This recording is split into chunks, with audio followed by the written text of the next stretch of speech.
মাংসের এই একটা পুর দিয়ে কিন্তু অনেক রকমের পিঠা বানানো যায়, অনেক ডিজাইন করে, অনেক শেপ দিয়েও এক এক রকমের এক একজন পিঠা বানাতে পারেন। আসসালামু আলাইকুম, সবাইকে নতুন একটি ভিডিওতে ওয়েলকাম করছি। তো আজকে আমি একটা চিকেনের পুর দিয়ে পিঠা বানাবো, সেটা রেসিপিটি আপনার সাথে শেয়ার করব। তো এখানে প্রথমে ব্রয়লার মুরগি নিয়ে নিচ্ছি, তার সাথে এই যে সেদ্ধ করার জন্য গোলমরিচ আর হচ্ছে পেঁয়াজ দিয়ে দিলাম, পরিমাণ মতো লবণ দিয়ে এখন এটাকে সেদ্ধ করতে দিব।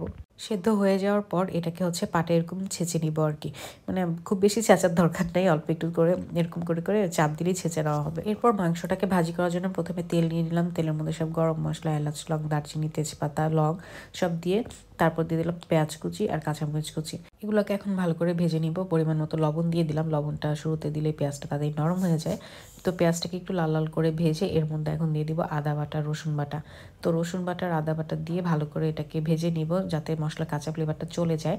তারপর এখানে এক একে দিব গুঁড়া মশলা, সব দিয়ে দিলাম হলুদের গুঁড়া, সাথে দিব মরিচের গুঁড়া, দেন ধনে গুঁড়া, জিরা গুঁড়া, সাথে দিয়ে দিব হচ্ছে কাবাব মশলা। এই কাবাব মশলাটা দিলেই মানে টেস্টটা হয়ে যায় অন্যরকম আর কি। তো এগুলোকে যে একটু তেলের মধ্যে ভেজে এখন পানি দিয়ে মশলাটাকে সুন্দর করে কষা নিব। মশলাটাকে সুন্দর করে কষানো হলে কিন্তু খেতে অনেক বেশি মজা, যে কোনো তরকারি বলেন মানে যাই বলেন।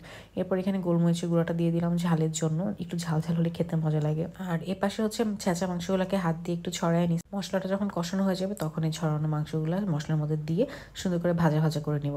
এখন এগুলোকে ভালো করে মিক্স করবো এই মশলাটার সাথে। আর এগুলো যে অনেক বেশি মশলাদার হবে সেরকম না, মানে খেতে মজা লাগে আর কি। একটু যদি কম মশলা দেওয়া হয়, দিয়ে দিলাম একটু সয়া সস। তারপর এখানে একটু ভালো করে নেড়ে চেড়ে সামান্য একটু পানি দিব, জাস্ট মানে একদম অল্প, যেহেতু মাংসটা সেদ্ধই করা আছে, খুব বেশি পানি দেওয়ার কিছু নাই।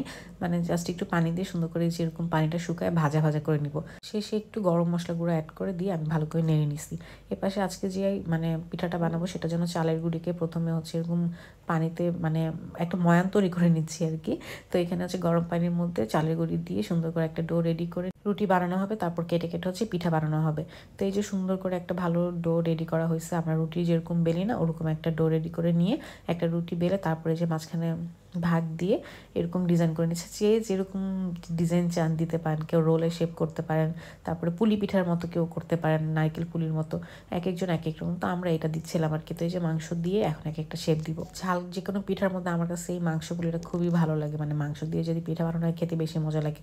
তো এই যেরকম করে করে আমাদের সবগুলো পিঠা হচ্ছে রেডি করা হচ্ছিল। তো এভাবে করে করে হচ্ছে সবগুলো হচ্ছে সুন্দর করে রেডি করা হচ্ছে।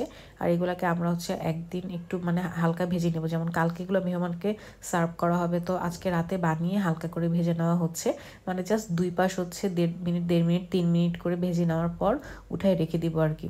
তারপর যখন আবার মেহমানদের সার্ভ করবো তখন আবার কড়া করে ভেজে নিব। তো এই যে দুই পাশ হচ্ছে এরকম 1.5 মিনিট করে করে একটু একটু করে ভেজে নিব। জাস্ট হালকা একটা কালার যখন চেঞ্জ হবে তখন এগুলো তেল থেকে উঠিয়ে নামায় রেখে দিব ঠান্ডা করে।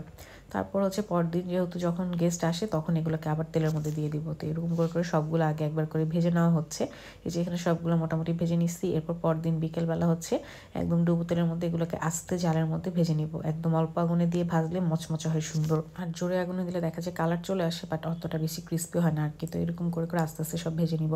তো এই যে আমাদের মাংস পিঠা একদম রেডি। ভিডিওটি কেমন লাগলো অবশ্যই জানাবেন। আল্লাহ হাফিজ।